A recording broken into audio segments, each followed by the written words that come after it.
Good evening, I'm Judy Woodruff. On the NewsHour tonight, I can truly be independent. confirmation hearings begin for Attorney General nominee William Barr. He faces scrutiny over his views on the Mueller investigation, which he would oversee if confirmed. Plus, Prime Minister Theresa May's Brexit plan loses a critical vote in Britain's parliament.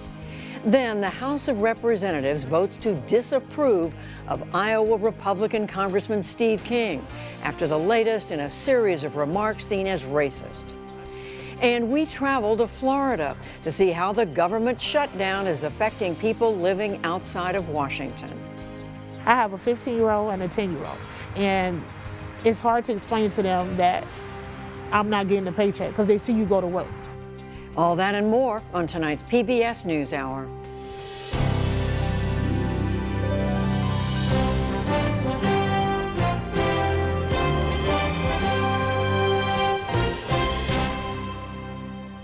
Parts of the United States government remain shut down tonight after 25 days. President Trump met with congressional Republicans today, but the White House said Democrats declined to attend. At the Capitol, a group of bipartisan lawmakers said they are trying to work on a compromise. There's a group, everybody's talking. Everybody wants to find a way out of this. Last night, I can just tell you, when they walked out, I think unanimously everybody said, let's get back, let's open up government.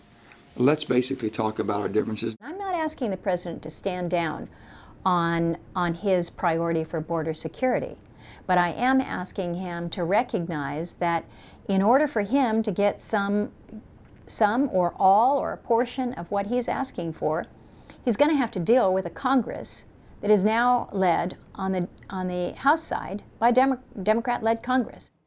Meanwhile, Democratic freshman members of the House marched to the Senate side of the Capitol this afternoon. They demanded that Republicans pass bills to reopen the government. Also today, the Federal Aviation Administration called another 2,200 aviation safety inspectors back to work. And the IRS recalled to work 46,000 furloughed employees, 60% of its workforce, to handle tax returns and refunds. None of the workers in either agency will be paid. President Trump pointed today to a new caravan of migrants from Honduras to bolster his demands for a border wall. At least 600 people carrying backpacks started out from a bus station late Monday. Some were on foot, others boarded trucks and buses. The British House of Commons tonight has defeated Prime Minister Theresa May's plan for leaving the European Union. The outcome of the vote was overwhelming, 432 to 202. It sets the stage for a vote of no confidence in May's government. That's tomorrow. We'll have a report from London later in the program. In Kenya, explosions and gunfire rocked an upscale hotel and office complex in Nairobi today. A mortuary worker said 15 people were killed, including one American. The Islamist group Al-Shabaab, based in neighboring Somalia, claimed responsibility. The attack left cars burning and sent hotel workers fleeing for their lives. Kenyan security forces rushed in, hunting for the gunman, and survivors told of terror and confusion. By the time we reached the last entrance to come out, then the gunshots are being aimed at us, so we could not tell where they're coming from, who is shooting them, so we just retreated and went back. Just yesterday, a Kenyan magistrate ordered 3 men to stand trial for killing 67 people at a Nairobi mall in 2013. Al-Shabaab carried out that attack as well. In southern Africa, a second day of violent protests erupted after the government doubled fuel prices. Soldiers intervened to disperse crowds in Harare, the capital of Zimbabwe. Demonstrators burned tires and blocked roads. Trouble broke out in at least one other city as well. Amnesty International says 8 people were killed in Monday's violence. The government says the number was 3. The International Criminal Court acquitted the former president of Ivory Coast today of crimes against humanity. 73-year-old Laurent Gbagbo was accused in the deaths of more than 3,000 people after he refused to accept defeat in the 2010 election. This was the court's first attempt to prosecute a former president. Back in this country, a string of storms has prompted evacuations for parts of Southern California that were burned bare by wildfires. Officials now fear, that is, heavy snow and rain across the Los Angeles area and surrounding mountains could trigger mudslides. Area residents say they are doing their best to get ready. I am going to put my sandbags directly probably aligned by the driveway and then the side of my house where the mud came through last time. Are you in the order? I am, yeah. I'm right in the red, right in the heart of it. A year ago, mudslides killed 23 people in the city of Montecito and destroyed more than 100 homes. A federal judge in New York has blocked the 2020 census from adding a citizenship question. A coalition of states and cities had argued that it is a deliberate attempt to discourage immigrants from taking part. The judge today found that the question is constitutional, but he said Commerce Secretary Wilbur Ross added it arbitrarily, and he said he was not candid about White House involvement. The U.S. Supreme Court is slated to address the issue in February. There is word that the Environmental Protection Agency hit a 30-year low last year for prosecuting pollution crimes. The 166 cases referred to the Justice Department was the fewest since 1988. In a statement, the EPA said it is focused on the most significant cases. And on Wall Street, stocks rallied after China announced plans to cut taxes and boost its economy. The Dow Jones Industrial Average gained 155 points to close at 24,065. The Nasdaq rose nearly 118 points, and the S&P 500 added 27. Still to come on the NewsHour, confirmation hearings begin for a new Attorney General. Britain's Prime Minister Theresa May loses a key vote on her Brexit plan. The entire House of Representatives votes to rebuke comments made by Iowa Congressman Steve King, and much more.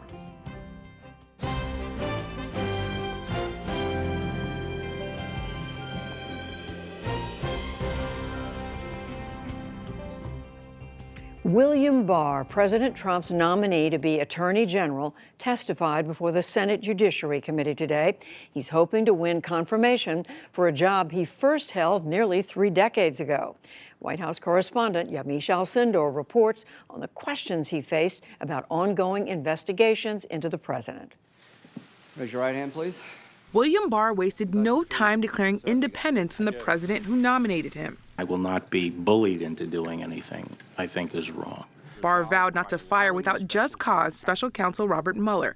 He also pledged not to interfere with Mueller's investigation into Russian meddling in the 2016 election. If confirmed, I will not permit partisan politics, personal interests, or any other improper consideration to interfere with this or any other investigation. I will follow the special counsel regulations scrupulously and in good faith, and on my watch, Bob will be allowed to finish his work. Barr also rejected President Trump's repeated claim that the probe is all a hoax. Do you believe Mr. Mueller would be involved in a witch hunt against anybody? I don't believe Mr. Mueller would be involved in a witch hunt. He also went one step further. In contrast to the president, he praised both Mueller personally and the DOJ at large. Bob is a straight shooter and should be dealt with as such. I love the department and all its components, including the FBI. I think they're critical institutions that are essential to preserving the rule of law, which is the heartbeat of this country. Barr was already Attorney General once under President George H.W. Bush. If confirmed again this time, Barr will replace Jeff Sessions, who, right after the midterm elections, was fired. Mr. Trump was livid with Sessions for recusing himself from the Russia investigation. As Attorney General, Barr would oversee the special counsel's probe. Today, Democrats pressed him about his decision last June to send the Justice Department an unsolicited memo. It criticized Mueller's focus on President Trump's alleged obstruction of justice. My memo was narrow, explaining my thinking on a specific obstruction of justice theory under a single statute that I thought, based on media reports, the special counsel might be considering. Barr admitted he'd had reservations about accepting the AG nomination. He also said he turned down an offer to join the president's own legal team dealing with the Russia probe. I didn't want to stick my head into that meat grinder. Meanwhile, Barr faced other questions about the First Step Act, the recently signed law cutting back on mandatory minimum prison sentences. He once opposed sentencing reforms, but today he promised to enforce the new law. So will you commit to me, Mr. Barr, that you will appoint people to that independent review commission who are honest brokers to decide which offenders should be eligible and which programs should be eligible to participate? Yes, Senator.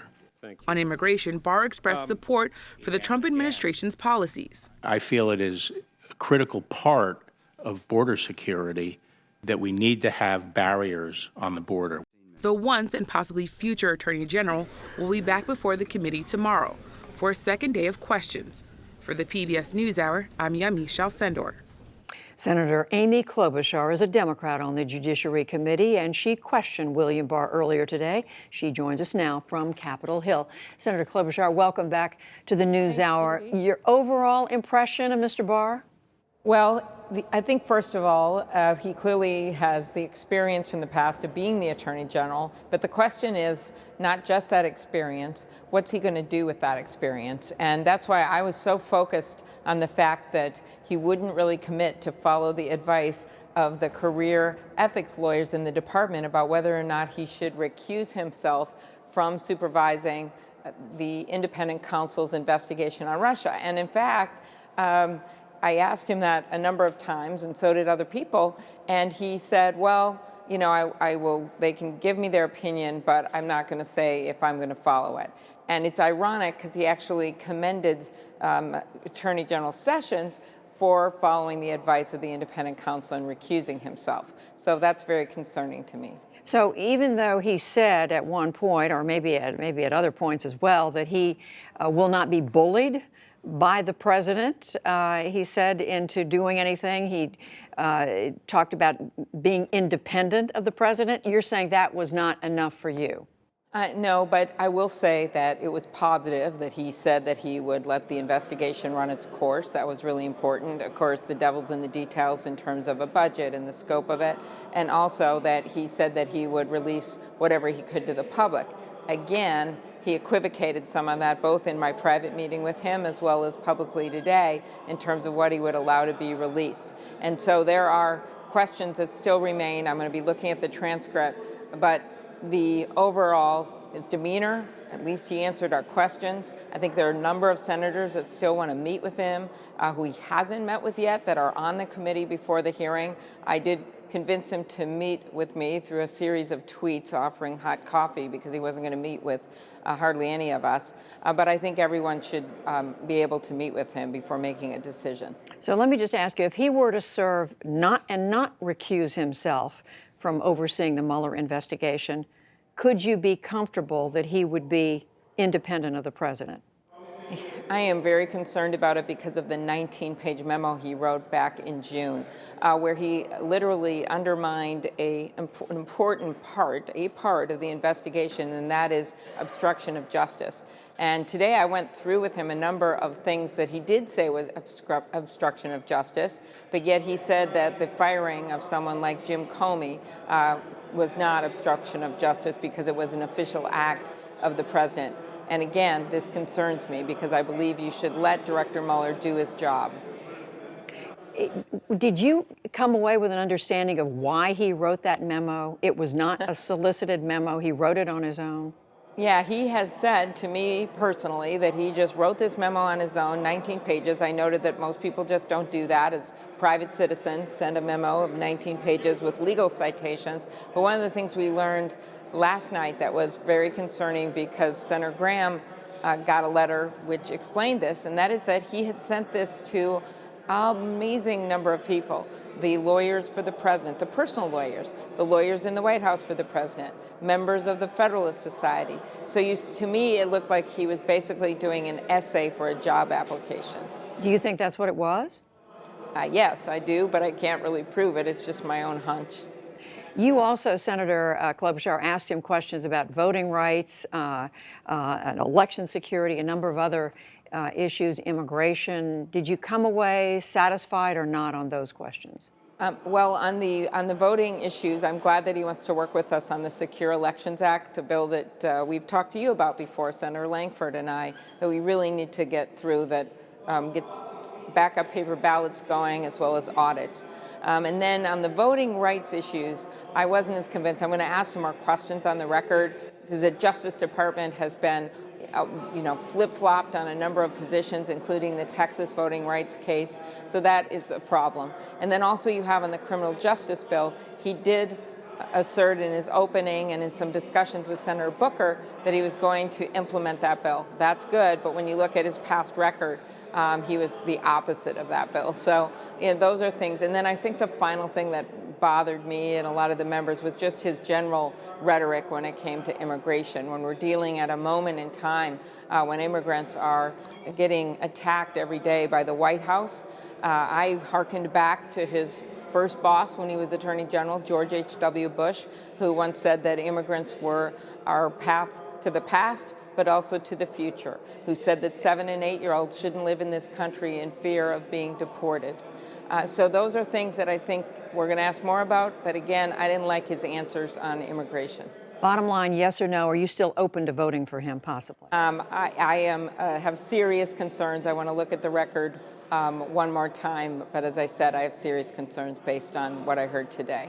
I do appreciate that he said he would allow the investigation to be completed. That's a good thing.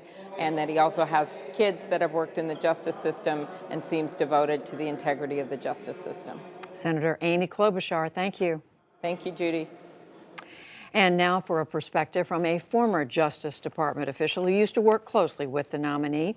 George Terwilliger served as William Barr's Deputy Attorney General, and he was in the hearing room today for Barr's testimony. George Terwilliger, welcome back to Thank the you, program. Judy. Good to be with you. You heard some of Senator Klobuchar's concerns there at the end, immigration, but initially her concerns about whether Bill Barr could be an independent overseer of the Mueller investigation. How did you take away what he had to say about that? Yeah, well, I heard the same things that Senator Klobuchar and the other senators heard today in the hearing room, Judy, and I think they should be very much reassured about his independence. He made it very clear that he would follow the law based on the facts of whatever the situation was in front of him. On this issue of recusal, I think it's a red herring because nobody's pointed out any real basis upon which Bill should recuse himself. And all he said about that was, look, at the end of the day, it's the Attorney General's decision whether or not he should recuse because it's a different alleged type of reason for recusal than Jeff Sessions, whose recusal was almost automatic. Because of his involvement in the campaign. He was involved in the campaign. At the same time, Mr. Barr did send this memo unsolicited to a number of individuals, including the Justice Department officials, saying there were certain grounds on which he thought the Mueller investigation was unfounded, and in particular, pursuing an obstruction of justice case. How do you read that? I mean, you heard Senator Klobuchar expressing concern. Well, first of all, let me say, I think the hearing today was refreshingly civil. There were tough questions asked, there were probing questions asked, but the entire atmosphere was civil in the way, in my view, those hearings should be. On that particular issue, Judy, I think that it's very clear that maybe we separate that into two parts. First, lots of lawyers have thoughts about the Mueller investigation and aspects of the Mueller investigation. Lots of lawyers discuss those things among themselves. I'm one of the people named in Bill's letter with whom he discussed these matters, not the memo per se, but the subject matter. The fact that Bill took his thoughts and put them into a memo and then sent them to the people who he thought might be interested to hear them, to whom they might be relevant, I don't think that there's anything really unusual about that or disqualifying. That wasn't a job a signal that he was interested in the job? I can tell you that is definitely not. The furthest thing from his mind was the idea that he might take any job in government again, let alone be Attorney General. I had nothing to do with it. The big question so many people have, of course, for any Attorney General is how independent from the White House, from the president, can that person be? What gives you confidence that Bill Barr would not be subject to influence from the White House? Very, very simple. Bill Barr's integrity, his professional integrity, his personal integrity, and he said it today. He said, "I'm not going to be bullied by anyone." I've worked very closely with Bill in very difficult circumstances. He will not be bullied by everyone. The thing that I thought came through today in the hearing and the bill that I know is his commitment to the rule of law and to the importance to the American people of the integrity of the Justice Department is paramount to him. One other thing I want to ask you about is immigration. I mean, he said in a series of question and answer exchanges that he essentially supports the president's position that more needs to be done to shore up the southern border of the United States. Do you know, I mean, you know him well. How far do you think he's prepared to go on that? Do you think he agrees with the government shutdown, that the government should stay shut down until there's more money for a border wall? Well, he expressed today a great deal of consternation with the shutdown and the effect that it has on the men and women in the Justice Department and elsewhere in government. I don't know what his view is on how far it should go in terms of the length and so forth. On the question of immigration generally, I know exactly what he thinks. We both went to the border when he was the Attorney General and I was the Deputy Attorney General.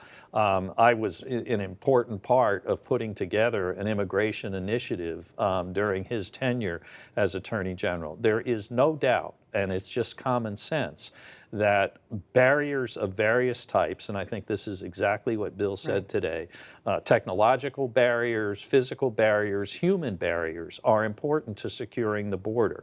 The fact that the rhetoric has devolved to the wall, I'm not sure how much Bill sort of buys into that and how unfortunate it is that it's come to that. But the most important point he made today was he believes in the importance of immigration. And legal immigration, and separating that from, we just cannot have the chaos of people letting themselves in, as he put it, through the back door while people wait in line to come in through the front door. One more in a series of truly important issues that came up today. Indeed. George Terwilliger, thank you very much. Thank you, Judy.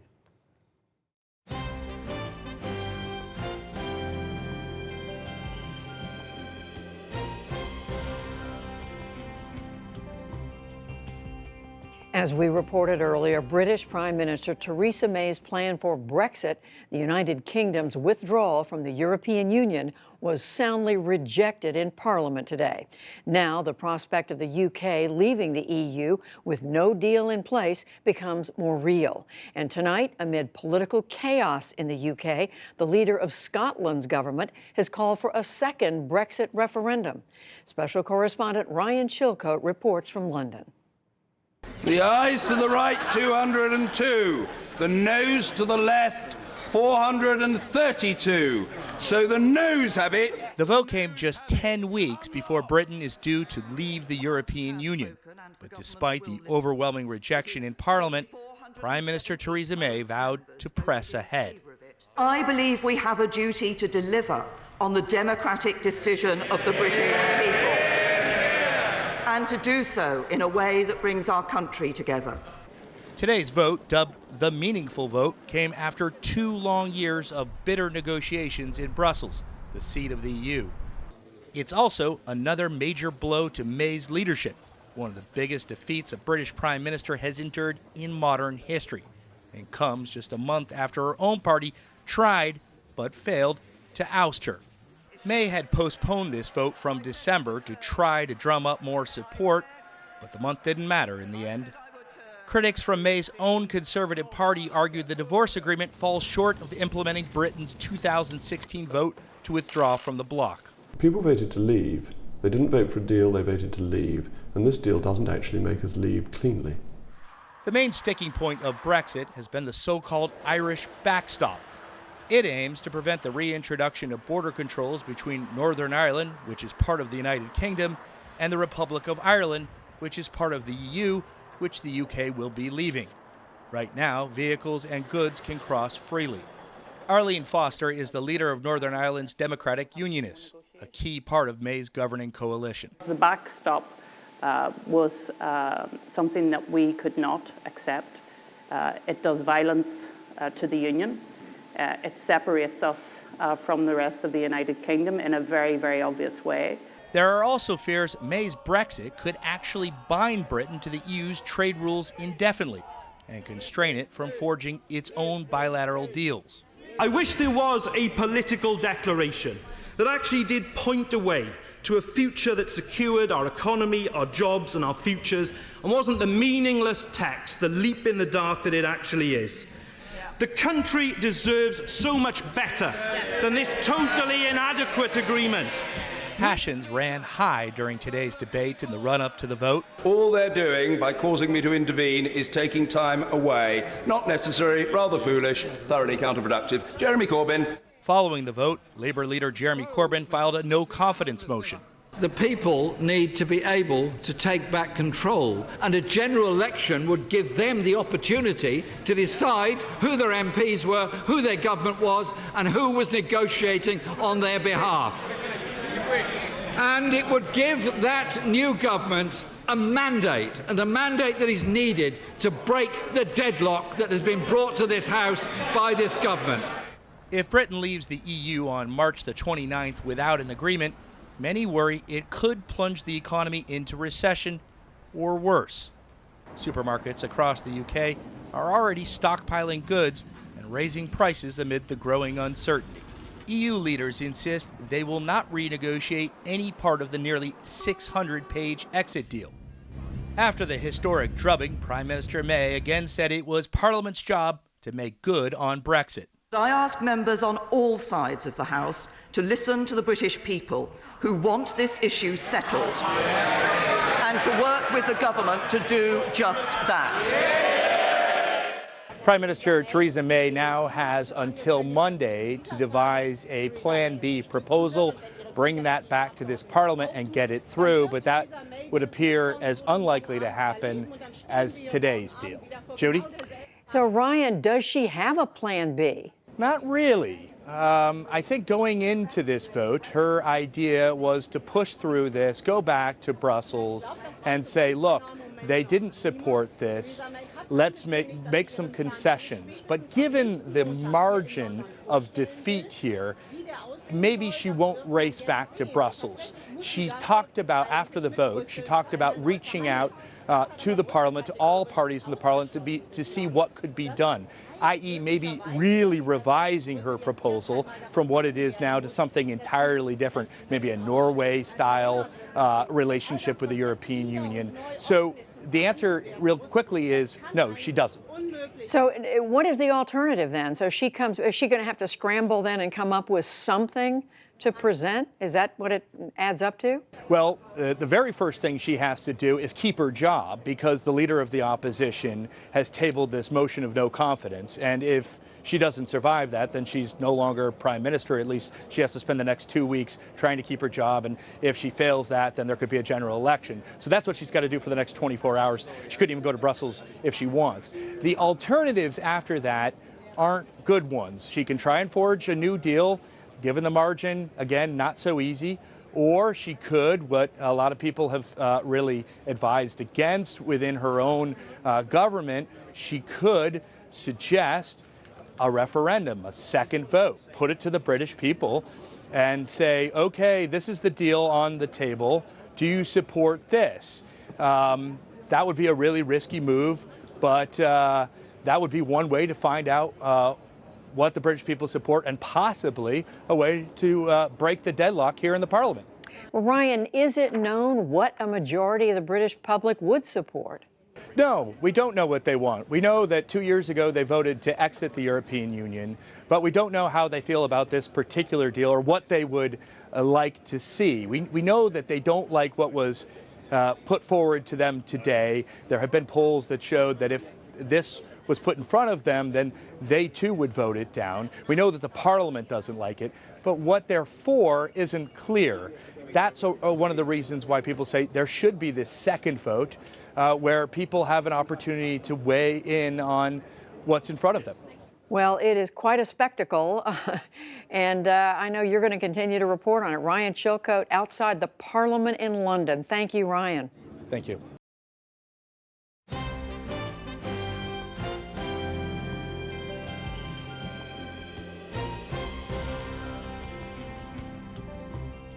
Republican Congressman Steve King has been a fixture in Iowa politics for nearly 2 decades, but he has come under new scrutiny after he questioned in an interview last week why the term white nationalism is offensive. Just this afternoon, the Des Moines Register's editorial board called on King to resign. Congressional correspondent Lisa Desjardins reports now on how the Republican Party is distancing itself from a representative with a long history of controversial comments. Open up questions. Let's take it this morning at a House Republican news conference. The questions were mostly about Leader Kevin McCarthy's decision to strip committee membership from 16-year Congressman Steve King. We believe the base of our country is fundamentally different than what he talks of. The rebuke comes after King told the New York Times as part of a lengthy interview last week, quote, white nationalist, white supremacist, Western civilization, how did that language become offensive? On the House floor Friday, King said his thoughts were misrepresented and cherry-picked. Today, the New York Times is suggesting that I'm an advocate for white nationalism and white supremacy. I want to make one thing abundantly clear. I reject those labels and the evil ideology that they define. But Republicans were not swayed. Today, GOP conference chairwoman Liz Cheney said King should not just be penalized, he should go. His language questioning whether or not the notion of white supremacy is offensive is absolutely abhorrent. It's racist. We do not support it or agree with it. And as I said, I think he should find another line of work.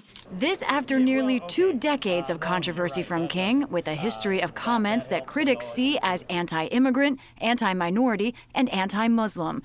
Just one example, in 2013, the congressman argued undocumented immigrants were, quote, undermining American culture.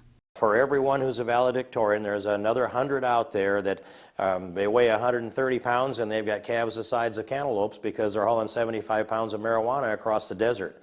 But Republican presidential hopefuls have long sought King's endorsement. In October, President Trump showed his support. Now, we're thrilled to be joined tonight by a number of terrific Republican leaders. Iowa Congressman Steve King, who? Yesterday, he refused to weigh in on King's latest headline. I haven't been following it. I really haven't been following it. Last night, however, Majority Leader McCarthy clearly was paying attention and said King has shown a pattern. These are not the first time we've heard these comments. That is not the party of Lincoln, and it's definitely not America. All people are created equal in America, and we want to take a very strong stance. For more on the fallout over the controversial congressman, we are joined by O.K. Henderson, news director at Radio Iowa, and Asma Khalid, who covers the intersection of politics and demographics for NPR. Kay, I want to start with you. Tell us, how do voters and politicians see King's remarks and also the actions against him by Republicans? This is a split decision among Republicans. There are Republicans among the conservative base that very much think Steve King is being thrown under the bus. Those were the words that were used by the former Republican National Committee woman from Iowa on Twitter this morning, whereas there are other Republicans who have sort of run out of patience. One, in the word of one, they're just weary of defending Congressman King.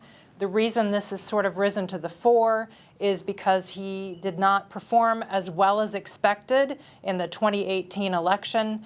And looking forward to 2020, Republicans here on the ground are worried about their prospects if he is on the ballot. Asma, of course, late today, the House of Representatives passed a resolution that recognized or talked about Steve King's comments and then condemned white supremacy and also white nationalism, though didn't specifically condemn him. My question to you is, these are not the first controversial remarks he's made, not even the first controversial remarks about the phrase white supremacy. Why politically do you think this is happening now? I mean, I think that Kay is correct in sort of pointing out the political reality on the ground there in the district in Iowa that's made this rise up. But I also think that to some degree there are Republicans within the party that are increasingly frustrated with the tone that their party standard bearer, Donald Trump, has taken. And they can't necessarily continuously call him out on things, nor do they sort of feel like that's a politically expedient thing to do. And so it's easier to sort of publicly rebuke and reprimand a sitting congressman. It's interesting. Kay, when I've been reporting in Iowa, covering politics, I've found that Iowa voters really value tolerance. This is something that they've conveyed to me. Yet here we have Steve King, someone who's in the past said he questions multiculturalism. He's not even sure that mixing cultures is a good idea. Why is it that voters keep electing him? What do they see in him? I talked to a well-known conservative in the district today, and the word they used was loyalty. Steve King has been loyal to them and to the district, and they feel in return they should be loyal to him.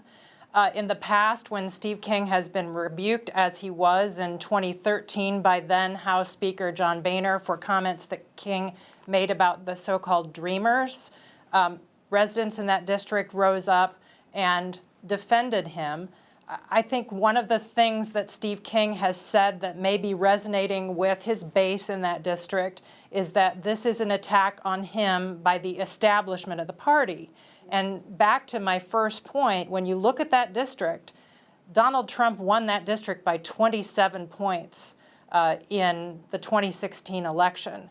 So there is a large swath of voters in there who are anti-establishment, and so that is going to resonate with them. Asma, let's take a bigger view. How is the Republican Party generally dealing with race right now? Is this a sea change today? Is it something less? What is this? Where are they? I think that's an excellent question, and I don't know what the answer is entirely, in part because if we look at the party's standard bearer, it's Donald Trump.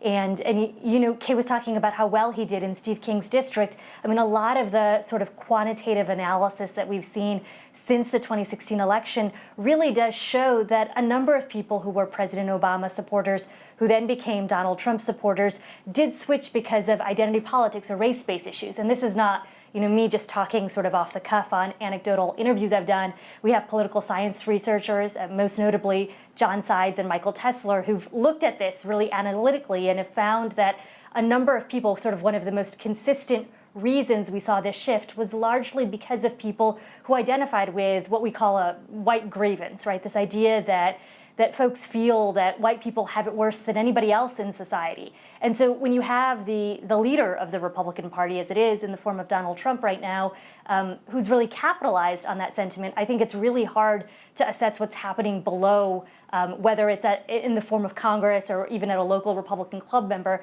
that's different, because what we're hearing from the president doesn't necessarily support the idea of a sea change. Osman, let me just stay and finish with you and talk about the stakes here. I'm curious, we seem to have one party that believes racism is a core and significant problem in our society. We have another party that believes that is exaggerated and that racism is being used as a political foil. What are the risks of that divide? What's at stake in this debate? Oh gosh, I mean, I think that as we see both parties really identify more with sort of race-based ideologies or identity politics, as you could say, I mean, that's kind of dangerous, because to some degree then what ends up happening is people feel far more personally attacked when their party loses. And there are sentiments that we saw among some folks who really identified more with a white nationalist vision, who felt that way when President Obama was elected. And we certainly saw that many folks of different minority groups felt personally attacked when Donald Trump was elected. I mean, I think that the difficulty that both parties have as we move forward is it's really hard, it's very difficult to discuss public policy issues independent of race or culture, because that's just become a part of so much of this conversation at this point. And it's a conversation we will continue. Asma Khalid of NPR and Kay Henderson of Radio Iowa, thank you both. You're welcome.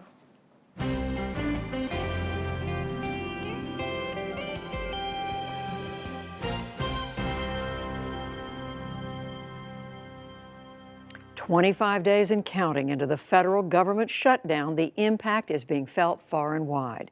In Florida, John Yang found the ripple effects reaching the swamps of the Everglades, the tourist-packed airports, and even future weather forecasts. You guys are okay to get a little wet? For 17 years, nature guide Garl Harold has been making a living leading tours through Everglades National Park. If you look on the trees, you can actually see the water line. And pretty soon it'll be completely dried up.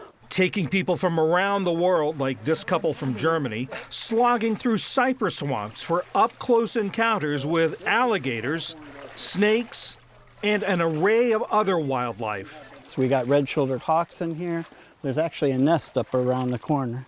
But the government shutdown is taking a big bite out of his business. It's really slowing down. How slow? Pretty slow. Our numbers are down, and we're getting cancellations from especially Europe and abroad because they don't want to come here. While the gates are open, there's no one to collect entry fees, and some apparently believe the park is closed. As a result, business is drying up for Harold and other guides. How squeezed are you right now and financially? Pretty tight, very tight. Actually, I've gone through most of my savings to just make my mortgage and the car payments and insurance. It would likely be even worse if it weren't for people like Peter Campbell. He does the daily chores that National Park Service workers did before the shutdown. It's worth it to go down there to Flamingo. Staffing the main visitor center's information desk, taking out the trash, even cleaning the men's room. Being a former school principal, it's not unusual to have to clean restrooms, so. Campbell's work is being funded by the nonprofit Florida National Parks Association. This is what everybody comes to see. Jim Sutton runs the group. He says it's literally paying to keep the lights on. So you're paying for the electricity? Yes. Who's paying for the toilet paper? I am. Who's paying for the soap? I am. Some of the money comes from the park's gift shops, where business has also dropped during the shutdown. Spending more to maintain the park now could mean tough decisions in the future. But Sutton doesn't see any other choice. My logic is it's much easier to maintain it now than it is to catch up later whenever the government does reopen. This couldn't come at a worse time for the Everglades and the businesses around it that rely on tourists. This is when they make their money. And once it's lost forever. You can tell it's natural because see how it breaks up when you stir it? For Garl Harold, it's the second bad season in a row. Last winter, the park was recovering from Category 5 Hurricane Irma. Of what you make in a year, how much do you make in this period? Most of it. So if you lose business now, then it's hard to catch back up. And we're already suffering from Irma. How worried are you? Pretty worried. My daughter's into her cell phone right now. Worry is something Cassandra Blackman knows well. She's a TSA officer at the Fort Lauderdale Airport, a single mom who's not getting a paycheck. I have a 15-year-old and a 10-year-old, and it's hard to explain to them that I'm not getting a paycheck because they see you go to work. Nationwide, 51,000 TSA agents are on the job without pay during the shutdown. Miami International Airport is one of several where officers are calling out sick, so many that this past weekend one concourse closed early. Blackman says morale is so low that some of her TSA colleagues may quit. If President Trump or members of Congress were here, what would you say to them? What do I say to them? I don't even think I can say that on TV. It's disgusting. It's very immature. It's like I'm not getting what I want, so I'm going to whine about it and make the poor people suffer more. Yeah. All right, mix it in. Mix it in. Eric Blake's family is down to one paycheck. Here, just add a little bit His of this. wife, Susanna's. Oh, yeah. He's a meteorologist at the National Hurricane Center in Miami, working without pay. If he misses another paycheck, their financial forecast is bleak. Right now, I'm staring at a host of Christmas bills, not really knowing how I'm going to pay them. I've paid the minimums on my credit cards. I've cut all the non-essential purchases. Blake's work is considered essential, but nearly 200 scientists who would be preparing for the next hurricane season are furloughed. Every year, we really focus our efforts on making better hurricane forecasts, intensity and track. And we really pride ourselves on it. And right now, we're just unable to do it. We have a list of dozens of things we're trying to do. Right now, we're not doing any of them. And the center had to cancel the first of 3 training classes for emergency managers from hurricane-prone areas. The other 2 are in doubt. Is it too much of a stretch to say that not working on the models now could cost lives in the coming hurricane season? It's not really that much of a stretch. If I were moving to Florida and I want my emergency manager to have the best possible information to make their decision, and without the training and outreach that the Hurricane Center does with FEMA, it just isn't possible. While Blake worries about the hurricane season ahead, Cassandra Blackman, the TSA officer, is just trying to weather the shutdown. It's ridiculous. It's not fair to the middle class and the poor people, because a lot of federal employees are middle class. You don't qualify for anything, you make too much or you don't make enough. So we're stuck in the middle, and to not receive a paycheck is really devastating. And nature guide Garl Harold is slogging through one step at a time. Just keep in mind, if it wasn't for the volunteers that are keeping the bathrooms cleaned and doing the stuff they're doing, we wouldn't have been able to do this. As he and others search for ways to survive the government shutdown. For the PBS NewsHour, I'm John Yang in Everglades National Park. Thank you, John. Idaho Republican Senator James Risch is the new chair of the Senate Foreign Relations Committee. Our Nick Schifrin sat down with him today. Mr. Chairman, it's a pleasure. Thank you very much. Thank you. Let me start with the news. The president felt compelled yesterday to come out of the White House and say that I am not a Russian agent. The president's rhetoric is often defensive of President Vladimir Putin, and the president of the United States often reflects Russian priorities rhetorically.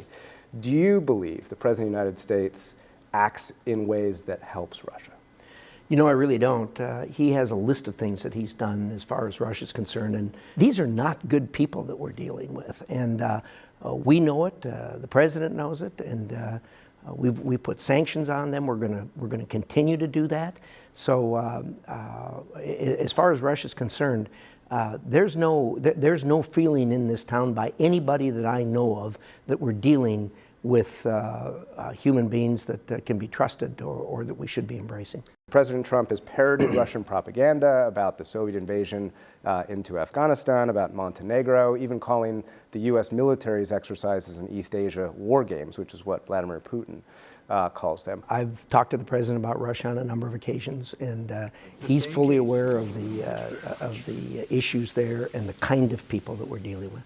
We're spending an inordinate amount of time now talking about Russia simply because of the factors that they have done lately. The largest concern of ours should be China. If they continue to go down ways that are not in keeping with the rule of law, that is a serious, serious problem that we've got to counter. A good example of that, the poster child, is probably the South China Sea. I mean, that's a very aggressive move by China to expand their geographic influence and control.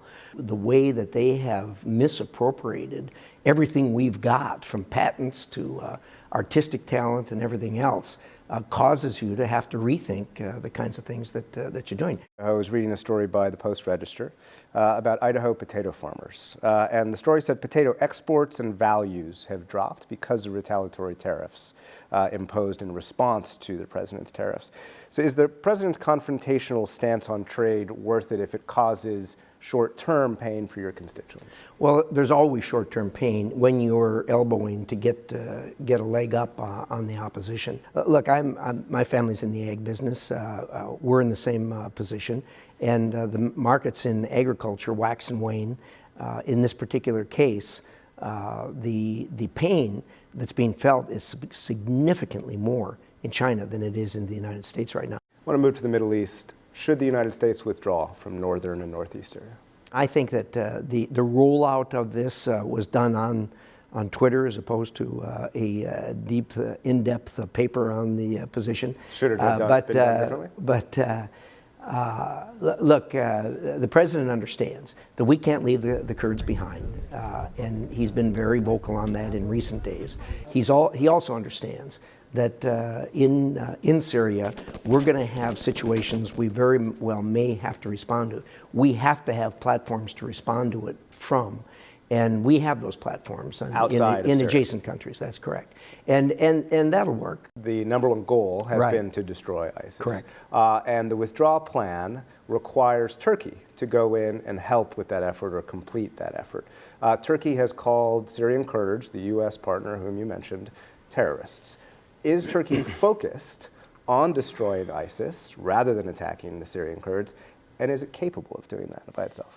The Turks, in my judgment, are not as sophisticated as they should be in dealing with the Kurds. They paint all the Kurds with the same brush. With the Turks, they are allies of ours, but we cannot condone, nor will we condone, them going in and doing atrocities against the Kurds. One of the administration's goals in Syria is to evict Iran. That doesn't necessarily have to happen with U.S. troops, but do you worry that the removal of U.S. troops from northern and northeast Syria reduces the leverage of diplomatic efforts, of economic efforts to try and evict Iran from Syria?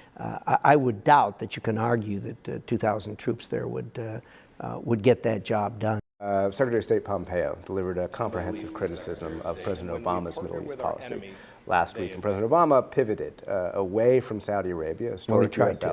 Tried to pivot away from Saudi Arabia and toward Iran. Do you fear at all that the administration's gone too far in the other direction and defended Saudi Crown Prince Mohammed bin Salman, despite questions of the war in Yemen, which has killed tens of thousands of civilians, and despite Jamal Khashoggi's murder? You've touched on the problem in the region, and the problem in the region is Iran. Every time we have a problem, they've got their fingerprints on it. Iran regime is not a regime to be embraced. The great hope there is the Iranian people. They are a proud people with a long history. They don't want what they got going in there either, and we ought to do everything we can to help them get to where they want to be. But does confronting Iran require backing a young crown prince in Saudi Arabia? I think what you need to focus on is Iran. That whole thing in Yemen could end tomorrow if Iran would just wash their hands of it and step away. You're an ally of the president. Your predecessor was more critical of the president. Do you see your role as conducting oversight on the president's foreign policy or enacting some of the president's agenda or something else? Look, I want to work with the president. If the president is successful, America will be successful. Everyone in America should wish the president success. Like all things, some things we agree on, other things we don't agree on. But when you have issues on these kinds of things, they are best resolved one-on-one and not arguing on the front page of the newspaper. Now, your colleagues in the media would disagree with that, but we've been very successful in Idaho as far as operating our state, and we've done it by trying to resolve things personally, and I'll work on that with the President of the United States. Chairman Risch, thank you very much. Thank you.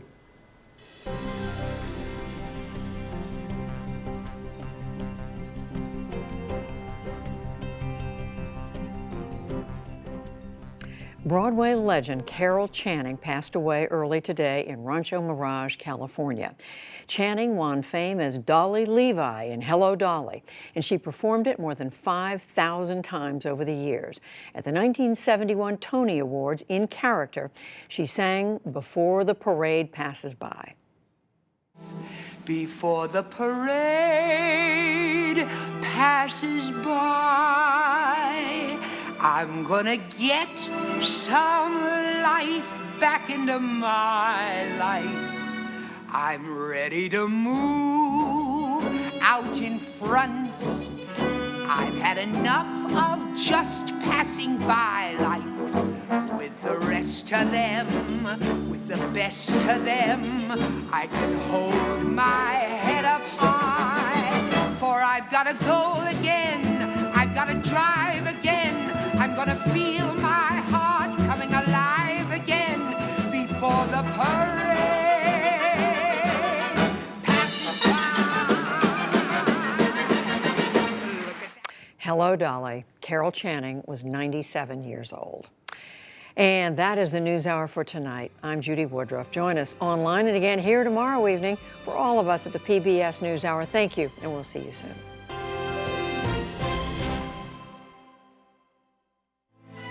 You're watching PBS.